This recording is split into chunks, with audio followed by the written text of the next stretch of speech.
January 26, 1945 to 20 p.m., the frozen fields outside Holtzwihr, France. Through the smoke and chaos of battle, something impossible was happening. A single American soldier, atop a burning tank destroyer, was systematically destroying an entire German company's advance. The elite mountain troops of the 2nd Gebirgs Division, veterans transferred from Norway specifically for this offensive, were being stopped cold by what appeared to be a boy who could weigh more than 50 kilograms. Behind the German lines, 6 tanks, Panzer for South, and tank destroyers that had crushed resistance across Europe sent immobilized their commanders to shock to advance without infantry support. That was being methodically cut down by a single American. The 250 men of the reinforced German company had walked into what Wehrmacht tactical doctrine said was impossible, one soldier holding a position against an entire combined arms assault. The mathematics were stark. 40 exhausted Americans against 250 elite German mountain infantry, and 6 tanks. By every principle of military science, the American position should have been overrun in minutes, instead for one impossible hour. Second Lieutenant Audie Murphy would rewrite the rules of warfare. The path to that burning tank destroyer began in the cotton fields of Hunt County, Texas, where Audie Murphy was born on June 20, 1925, to impoverished sharecroppers. The 6th of 12 children, Murphy's childhood was defined by crushing poverty and responsibility.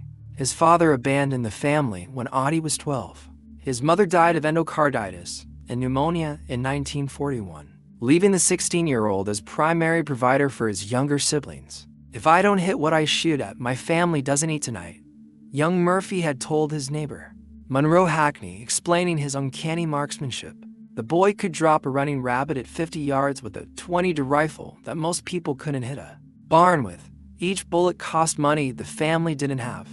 Each miss meant empty stomachs. Under such pressure, Murphy developed a shooter's eye that would later terrify German soldiers across 3 countries. When Pearl Harbor was attacked, Murphy saw his chance. The military offered steady pay, 3 meals a day, and the ability to send money home to support his siblings.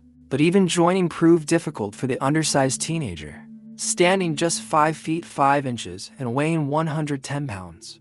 Murphy was rejected by both the Marines and Navy as too small. The Army paratroopers wouldn't take him. Finally, the regular Army infantry accepted him on June 30, 1942, after his sister Karen provided a falsified affidavit claiming he was 18. Private First Class David Mouse McClure, who went through basic training with Murphy at Camp Walters, Texas, later recalled, "We all thought he was a masked at first. This kid, who looked about 14 and weighed nothing. The drill sergeants rode him mercilessly, called him baby. But there was something about his eyes. When he was on the rifle range, those baby blue eyes went cold as winter. He never missed, not once." Murphy's transformation from Texas farm boy to lethal soldier began during the invasion of Sicily in July 1943. Company B, 15th Infantry Regiment, 3rd Infantry Division, landed at Licata as part of Patton's 7th Army. In the mountains of Sicily, Murphy discovered something that would haunt him forever.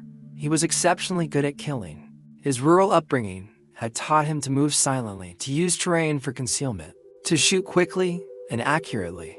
Near Palermo, when his unit was pinned down by machine gun fire, Private Murphy worked his way around the enemy position, eliminated the crew with grenades, and turned their weapon on retreating forces.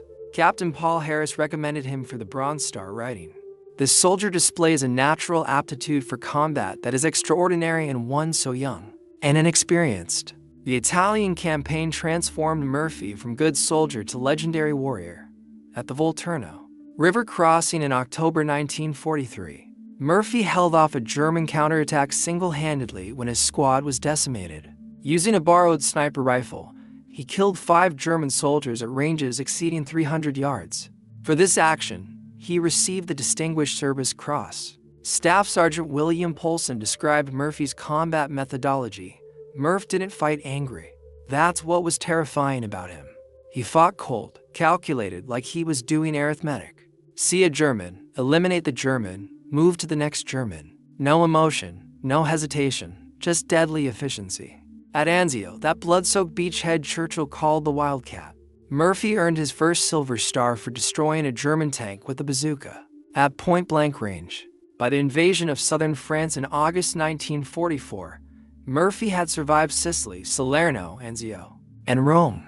He had been wounded twice, decorated multiple times, and developed a reputation among both Americans and Germans as someone to be feared. During the drive through southern France, when his lieutenant was killed in an ambush near Montélimar, Sergeant Murphy took command of the platoon, organizing a defense with 18 men against a German company of over 100. Murphy held a critical crossroads for 2 hours, personally accounting for 15 enemy dead. His leadership earned him a battlefield commission to second lieutenant on October 14, 1944. By January 1945, as Company B approached the Colmar Pocket, Murphy was no longer the baby-faced recruit who had joined in 1942. Combat had aged him beyond his 19 years. He had seen most of his original companions killed or wounded. He had personally killed over 100 enemy soldiers. The Colmar Pocket represented everything horrible about winter warfare. An 850-square-mile German bridgehead west of the Rhine. It was the last piece of French soil the Wehrmacht controlled. Hitler had ordered it held at all cost. The Germans had reinforced it with their best remaining units, including the 2nd Mountain Division, specially trained for winter combat in Norway. For Company B, the situation was desperate. In 5 days of fighting leading up to January 26th, they had lost 102 men wounded and all officers except Murphy killed or evacuated.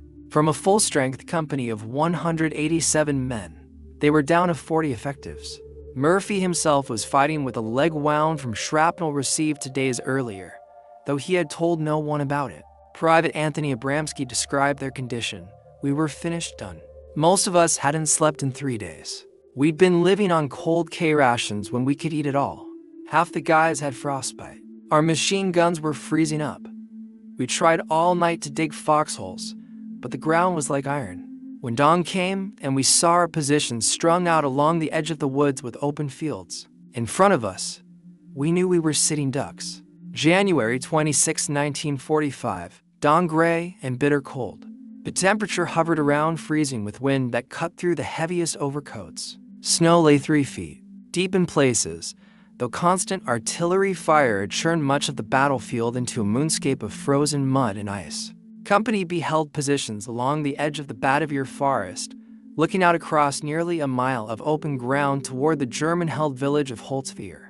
Murphy had positioned his depleted company as best he could. 2 M10 tank destroyers provided his only anti-tank capability. His infantry was spread thin along the woodline. He had established his command post in a drainage ditch that provided some protection and a good view of the approaching ground. Field telephone lines connected him to supporting artillery batteries, his only real hope of stopping a determined attack. The German attack was preceded by an artillery barrage that began at 1300 hours. Tree burst, shells exploding in the treetops, showered Company B's positions with deadly fragments. The barrage lasted 30 minutes, though to the men enduring it, it seemed like hours. At 1400 hours, the German attack materialized. Private First Class Donald Ekman was the first to spot them.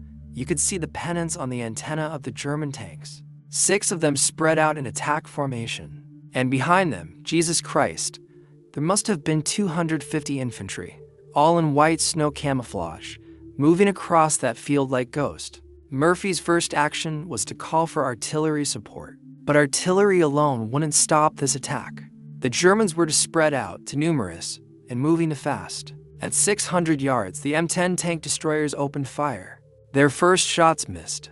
The crews were exhausted and cold-numbed.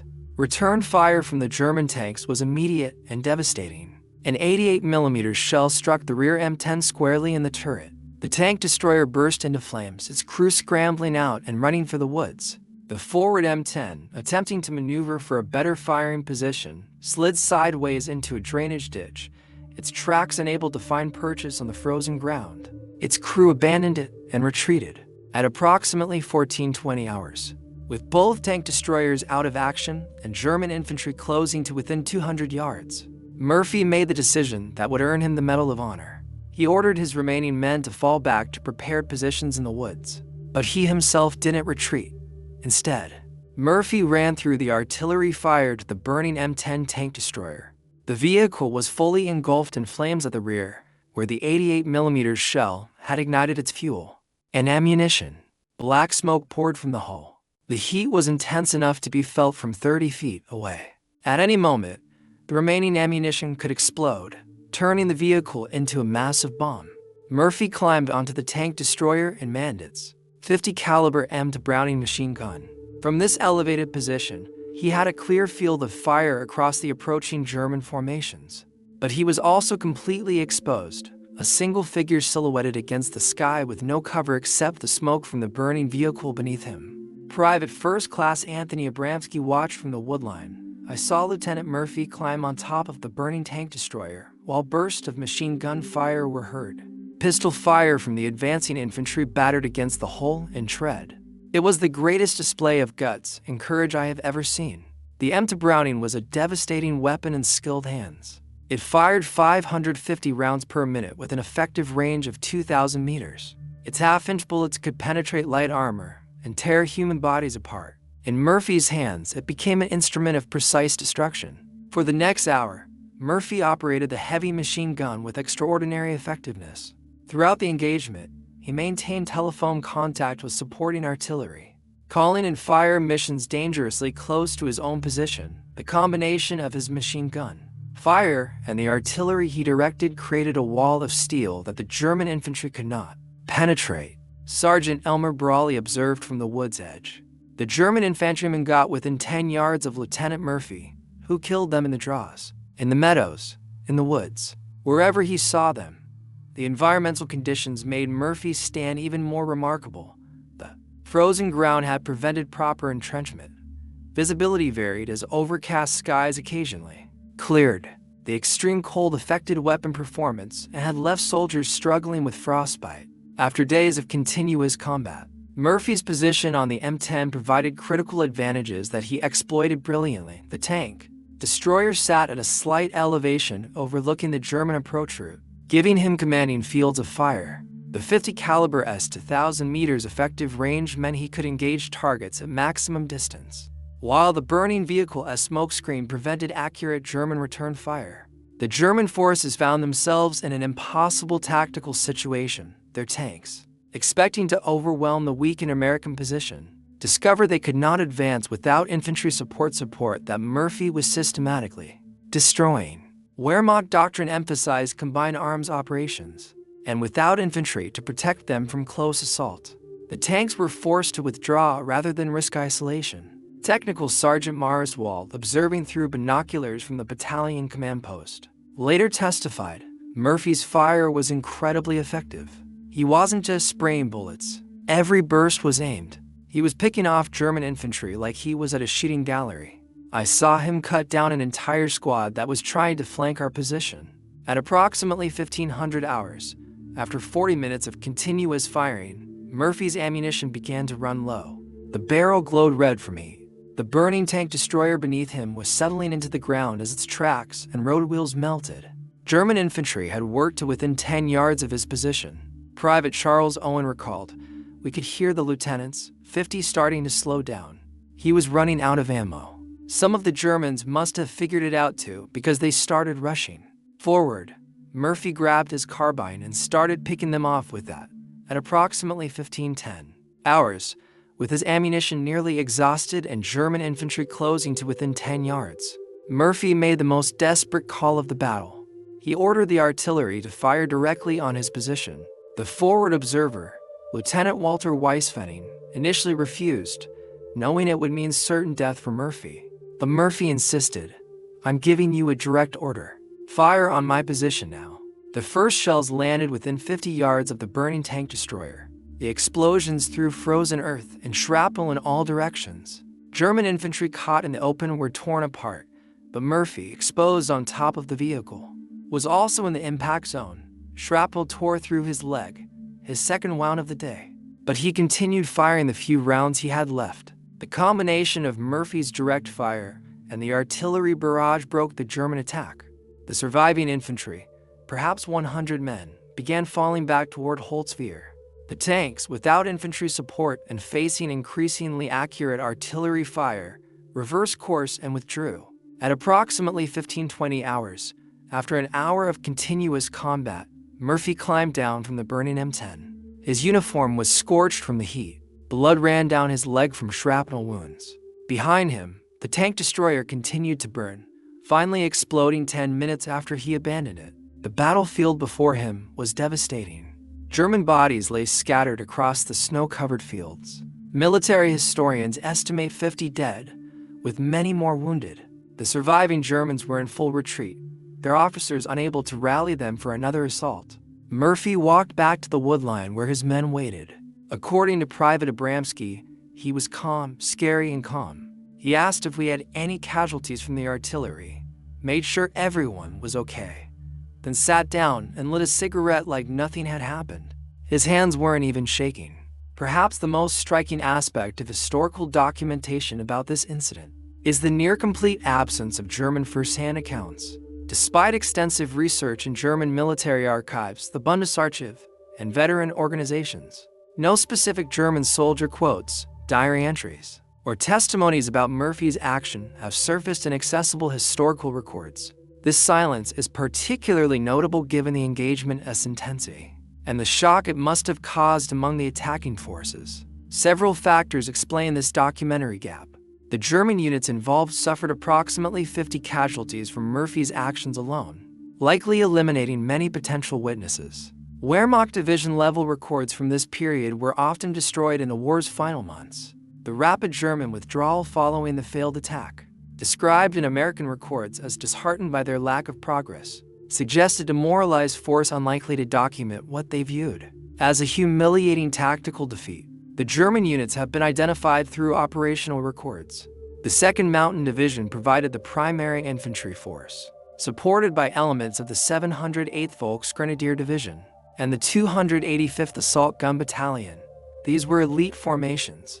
The mountain troops, in particular, were veterans with extensive combat experience, making their failure against a single defender all the more shocking to German tactical expectations. The 2nd Mountain Division's War Diary for January 26 notes only: attack on American positions near Holtzwihr repulsed with heavy casualties. Enemy resistance is heavier than expected.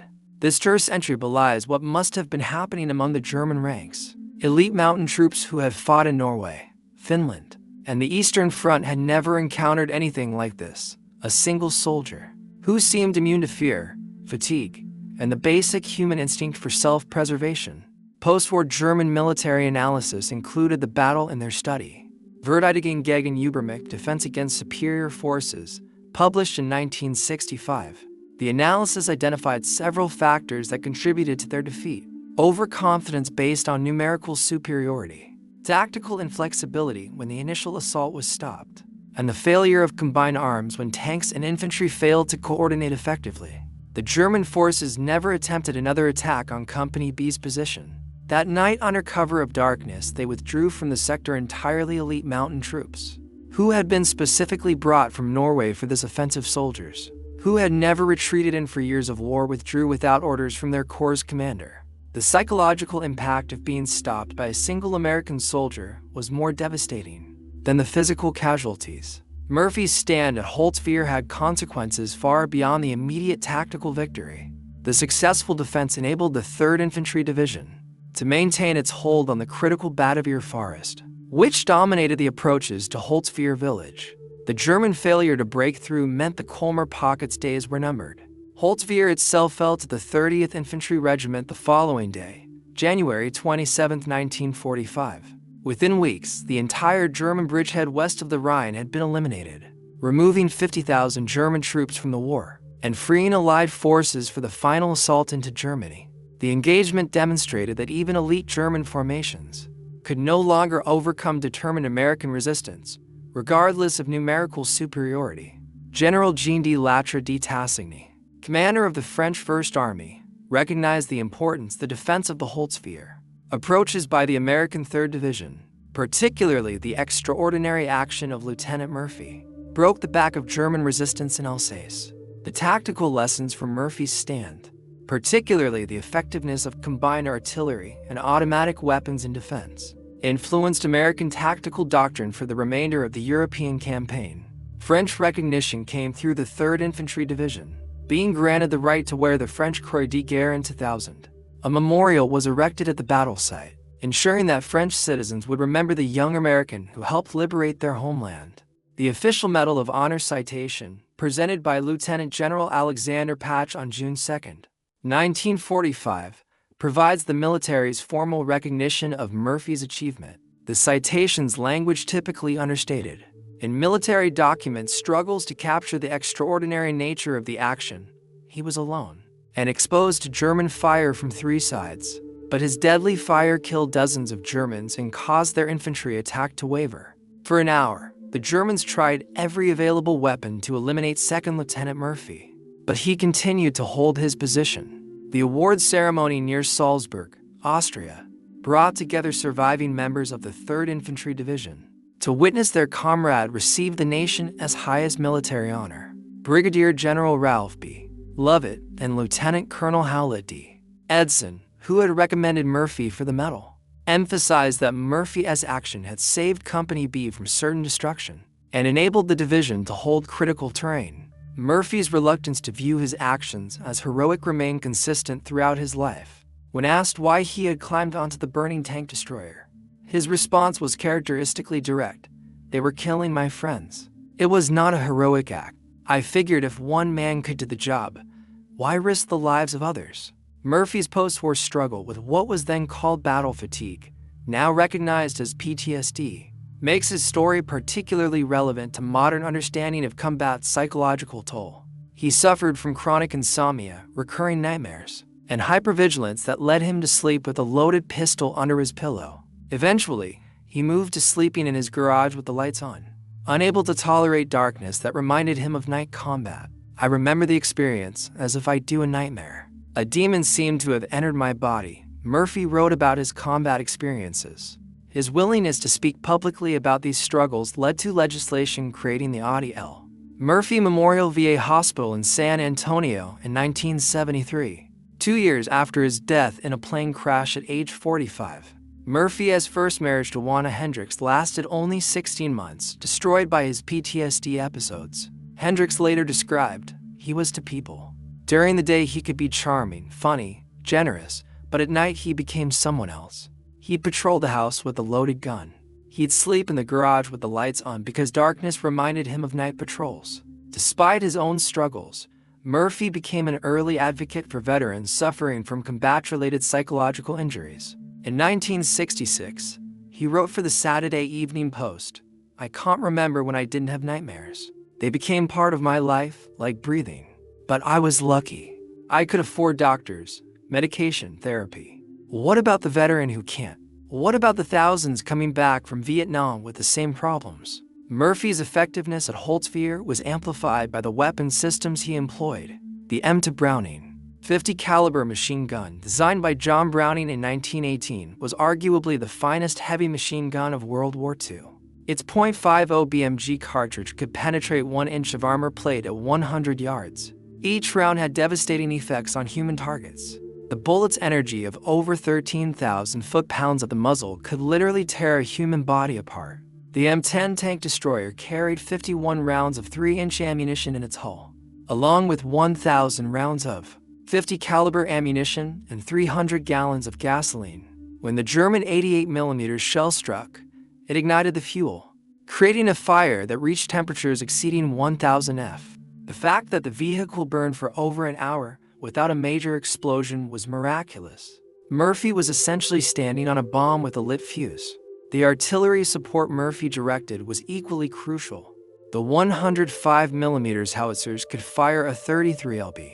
high-explosive shell over 11,000 meters. Each shell created a blast radius of 50 meters with shrapnel lethal to 200 meters. Murphy's ability to adjust this fire to within 50 yards of his own position, danger close by any standard, multiplied his combat power exponentially. Military scientists have attempted to calculate the probability of Murphy's survival at Holtzwihr. Given the German forces engaged 250 infantry with rifles and machine guns, plus 6 tanks with main guns and coaxial machine guns, approximately 10,000 rounds were fired at Murphy's position during the 1-hour engagement. Even assuming poor marksmanship due to range and Murphy's concealment by smoke, Statistical models suggest Murphy should have been hit 15 to 20 times. The physical demands of operating the M2 Browning under these conditions were extreme. The weapon weighs 84 pounds and has violent recoil. Murphy had to maintain his balance on the burning vehicle while absorbing the weapon's recoil, all while being shot at from 3 directions. The smoke from the burning vehicle would have made breathing difficult and aiming challenging. Military historians and psychologists have long debated what made Murphy capable of such extraordinary combat performance. Was it his impoverished background that taught him survival at any cost? His hunting experience that made killing seem natural? Or simply being in the wrong place at the right time? Dr. Dave Grossman, author of On Killing and a leading expert on combat psychology, offers this analysis. Murphy represented a perfect storm of factors. He had the technical skills from hunting, the motivation from poverty, the emotional detachment from early trauma, and most importantly, a protective instinct toward his men that overrode self-preservation. This interpretation is supported by Murphy's own words. When asked why he climbed onto the burning tank destroyer, he consistently gave the same answer: "They were killing my men." The personal nature of that statement reveals Murphy's motivation. This wasn't about tactics or strategy. It was about protecting the soldiers he commanded. Murphy himself recognized the transformation combat had wrought in him. In a 1968 interview, 3 years before his death, he reflected, "People talk about that day like it was heroic. Maybe it was, but I became something inhuman that day. I turned into a killing machine. I felt nothing. No fear, no anger, just a cold determination to destroy." Audie Murphy's military record remains unmatched by any American soldier. He received every combat decoration for valor that the United States Army could award, some of them twice. His 33 decorations included the Medal of Honor, Distinguished Service Cross, to Silver Stars, Legion of Merit, to Bronze Stars, and 3 Purple Hearts, plus 5 decorations from France and Belgium. But Murphy's true legacy lies beyond medals. His advocacy for veterans' mental health was decades ahead of its time. The Audie Murphy Memorial VA Hospital specializes in treating PTSD and other combat-related psychological injuries. His autobiography, To Hell and Back, has helped thousands of veterans realize they're not alone in their struggles. Murphy's story has become embedded in American military culture. The U.S. Army Infantry School uses his action at Holtzwihr as a case study in defensive operations, leadership under fire, and the integration of supporting arms. The Audie Murphy Club recognizes exceptional NCOs who demonstrate leadership qualities similar to Murphy's. Master Sergeant Ronald Johnson, president of the Fort Hood Audie Murphy Club chapter, explains the continuing relevance. Every generation of soldiers needs heroes, examples of what's possible when ordinary people face extraordinary circumstances. Murphy shows our soldiers that you don't have to be 6 feet tall or come from a military family to be a warrior. You just have to care more about your buddies than yourself. Military professionals often debate whether Murphy's stand could be replicated in modern warfare. Technology has fundamentally changed combat. Satellites, drones, and precision munitions have created a transparent battlefield where individual heroics seem impossible. Yet recent conflicts suggest otherwise. In Afghanistan and Iraq, American forces repeatedly witnessed individual soldiers performing extraordinary acts reminiscent of Murphy. Staff Sergeant David Balavia as House 2 House fighting in Fallujah, Sergeant First Class Paul Smith as machine gun stand in Baghdad Dal echo Murphy's willingness to face impossible odds. General Stanley McChrystal, former commander of Joint Special Operations Command, argues, "Technology changes war's character, but not its nature. War ultimately remains a contest of human wills." What Murphy demonstrated at Holtzwihr, the willingness of one person to say no further regardless of odds, that is timeless. At the U.S. Army's Maneuvers Center of Excellence, Murphy's action teaches several critical concepts: the importance of position, the integration of fires, and the psychological dimension of combat. Murphy understood that killing enemy soldiers wasn't enough. He had to break their will to fight. His relentless, accurate fire convinced the Germans that advancing meant certain death. While the world celebrated Murphy as America's most decorated soldier, the young Texan was fighting a different war, one against the demons that followed him home. The man who had shown no fear atop a burning tank destroyer was terrified of the darkness in his own mind. Murphy's widow, Pamela Murphy, who married him in 1951 and remained with him until his death in 1971, provided unique insights. Audie carried invisible wounds that never healed. He'd wake up screaming, reliving battles from 20 years earlier. But he never stopped trying to help other veterans. The war never ended for Audie, but he turned his pain into purpose. This transformation of trauma into advocacy created lasting change. Murphy's public discussion of PTSD helped establish recognition that combat stress was a legitimate medical condition requiring treatment, not a sign of weakness or cowardice. His advocacy helped thousands of veterans seek help they might otherwise have been too ashamed to request. On January 26, 1945, Second Lieutenant Audie Leon Murphy proved that one determined individual could stop an army. His stand at Holtzwihr shattered German assumptions about American soldiers. These weren't the soft, pampered boys of Nazi propaganda. They were the sons of farmers and factory workers, shaped by depression and hardship, who could be as hard as any warrior in history when defending their friends. The silence in German records about that day speaks volumes in their inability to explain or understand what happened. We see the deepest form of defeat, not just tactical or physical, but psychological and moral. They had met someone who was simply better at war than they were, and that recognition broke something fundamental in their warrior identity. Today, the field outside Holtzwihr is peaceful farmland again. The scars of battle have healed. The shell craters filled in. The blood was washed away by decades of rain. But on January 26th each year, a small ceremony is held at the memorial marking Murphy's stand. French citizens, American veterans, and occasionally elderly Germans gather to remember the day one American soldier proved that courage has no limits. Murphy's story reminds us that heroism isn't about being fearless. Murphy was terrified by his own admission. It's about acting despite that fear when others depend on you. It's about making a stand when retreat would be easier. It's about becoming, for one crucial moment, larger than yourself. In the end, that's why the Germans were shocked when one American soldier held off 150 Germans for over an hour alone. They had encountered something that military science couldn't explain, that tactical doctrine couldn't counter, that overwhelming force couldn't overcome, the unconquerable human spirit embodied in a 110 lb. Texan who would rather die than let his friends be killed. His stand at Holtzwihr remains eternal testimony that one person, at the right place and the right time with the right motivation, can change everything. The boy who hunted rabbits to feed his family became the man who stopped an army to save his friends. In war, as in life, that transformation from the ordinary to the extraordinary remains the most shocking truth of all.